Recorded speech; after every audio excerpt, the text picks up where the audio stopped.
Hey, what's up, everyone? It's Sandra here with Off to Class, and today I want to talk about what makes teaching beginner ESL students so difficult and give you 3 tips to improve your lessons with beginners. So, why are beginners so hard to teach?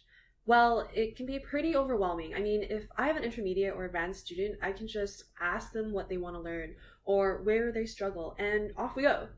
Beginners, on the other hand, whole nother story.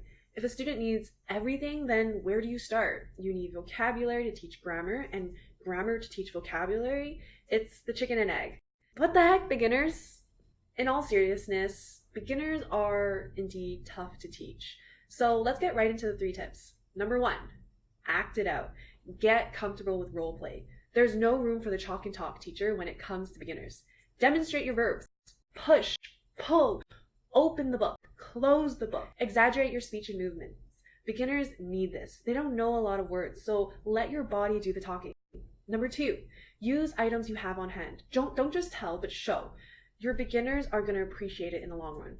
What do your beginners have in their backpacks, purses, or on their desk? Help them name their stuff. It'll make them feel excited to learn about the things that they actually interact with on a daily basis, and that will give them confidence.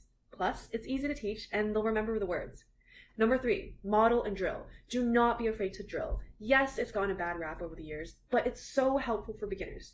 When you teach your beginners to say, "What are you up to today?" it doesn't matter if they don't know the contractions. It doesn't matter if they don't know what phrasal verbs are. And it doesn't matter if they don't know the parts of speech, of the words they're using. What matters is that they know a phrase they can use in the real world. So teach them a phrase they can use, model it for them, and drill it with them. Not twice, not 5 times, but 10 times. More if you have to. So to learn more about teaching, not only for beginners, but all levels of ESL students, sign up for a free trial account at offtoclass.com and check out our step-by-step curriculum. Until next time, happy teaching. Bye for now.